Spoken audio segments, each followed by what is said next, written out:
Hi friends, welcome to my channel. இன்றைக்கி நம்ம சேனலில் ஒரு லஞ்ச் ரெசிபி தாங்க போட்டிருக்கேன். அதுக்கு என்னென்னா, இன்றைக்கி வந்து நம்ம பீட்ரூட் வச்சு ஒரு வித்தியாசமான முறையில்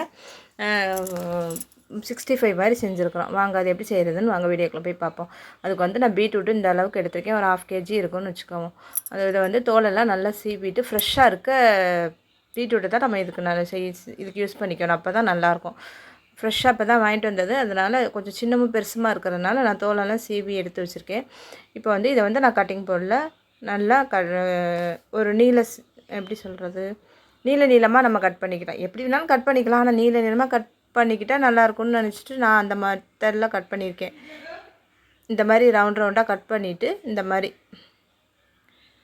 இப்படி நீளமாக ரொம்ப திக்காகவும் இருக்கக்கூடாது, அதே நேரம் ரொம்ப மெலிசாகவும் இருக்கக்கூடாது. அப்போ தான் நம்மளுக்கு நல்லாயிருக்கும். இந்த மாதிரி கட் பண்ணி எடுத்துக்கணும். எல்லாத்தையும் கட் பண்ணி எடுத்தாச்சு பாருங்கள். இந்த மாதிரி கட் பண்ணி எடுத்ததுக்கப்புறம் இதை வந்து நம்ம மசாலாலாம் சேர்த்து நம்ம மிக்ஸ் பண்ணி வைக்கணும்.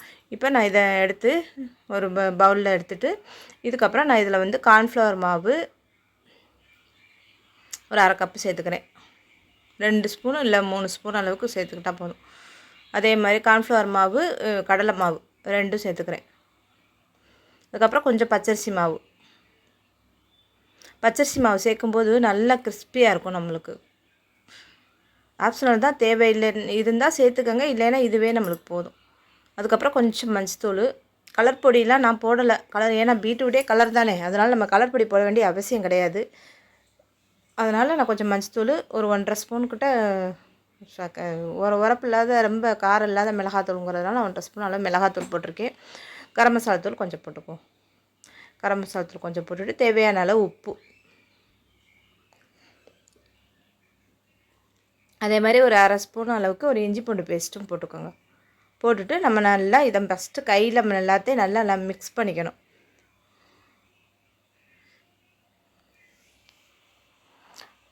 நான் ஒரு கையில் ஃபோன் வச்சுருக்கிறதுனால நல்லா மிக்ஸ் பண்ணுறது தெரியல. நல்லா மிக்ஸ் பண்ணிவிட்டு அதுக்கப்புறம் கொஞ்சமாக தண்ணி தெளித்து தான் நம்ம பிசையணும். நம்ம தண்ணி கூடி போச்சுன்னா அந்த மசாலாலாம் அதில் பிடிக்காது. அதனால் தண்ணியை ஊற்றிடாதையே தெளித்து பிசைஞ்சு எடுத்துக்கணும். கொஞ்சம் பொறுமையாக பிசைஞ்சிட்டு நான் காமிக்கிறேன் இப்போ எப்படி இருக்குன்னு. கீழே அடியில் மாவெல்லாம் இருக்கும். நல்லா இன்னும் கொஞ்சம் அகலமான பவுலாக இருந்தால் கூட பரவாயில்ல. இது பவுல் கொஞ்சம் அகலம் இல்லாதனால எனக்கு கொஞ்சம் சிரமமாக இருந்துச்சு. பேசுகிற இந்த மாதிரி இருந்ததுன்னா நல்லா போட்டு பிசைஞ்சுக்கலாம். இந்த மாதிரி பிசைஞ்சு எடுத்து வச்சுக்கணும். தேவைன்னா இந்த இடத்துல நீங்கள் உப்பு பார்த்துக்கோங்க.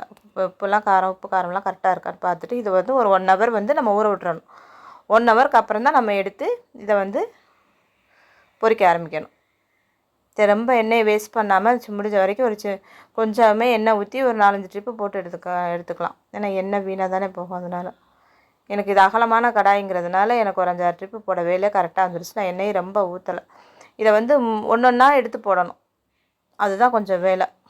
அப்போ தான் நம்மளுக்கு ஒன்றா பொரிஞ்சு வரும். மொத்தமாக போட்டோம்னா மொத்தமாக சேர்ந்துக்கிட்டு நல்லா இருக்காது. அதனால் கொஞ்சம் பொறுமையாக ஒன்றா எடுத்து போடுங்க. இந்த நேரம் கரண்ட்டு வேறு போயிடுச்சு. யூபிஎஸ் லைட்டில் தான் தெரியுது, வெளிச்சம் அவ்வளோவா தெரியல பாருங்க. இப்படி ஒன்றா எடுத்துகிட்டு நல்லா மிக்ஸ் பண்ணிக்கணும். ஒரு பக்கம் வெந்ததுக்கப்புறம் நம்ம திருப்பி விட்டால் போதும்.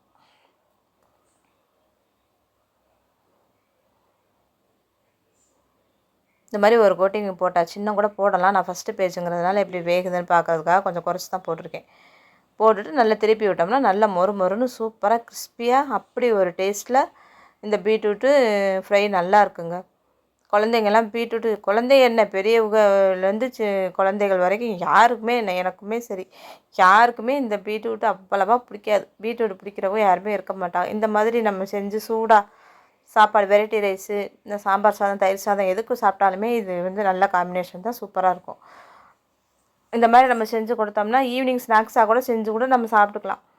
என்ன செஞ்சு கட் பண்ணிட்டா போதும். கட் பண்ணிவிட்டு செஞ்சு வச்சிட்டோம்னா, கட் பண்ணிவிட்டு இந்த மசாலாலாம் போட்டு நம்ம வச்சுருந்தோம்னா ஃப்ரிட்ஜில் கூட நம்ம ஸ்டோர் பண்ணி காலையில் வேலை முடித்த உடனே இதையும் செஞ்சு நம்ம ஃப்ரிட்ஜில் ஸ்டோர் பண்ணி வச்சிட்டோம் அப்படின்னா ஈவினிங் பிள்ளைங்கள்லாம் வந்த உடனே கூட நம்ம இதை வந்து பொரித்து ஸ்நாக்ஸ் மாதிரி கொடுக்கலாம். நம்ம கடையில் இந்த பஜ்ஜி வடை வாங்கி கொடுக்குறதுக்கு போல் இந்த மாதிரி நம்ம வீட்டிலேயே செஞ்சு கொடுத்தோம்னா குழந்தைகளுக்கு நல்லது தானே, உடம்புக்கு நல்லது, ஹெல்த்தியாகவும் இருக்கும்.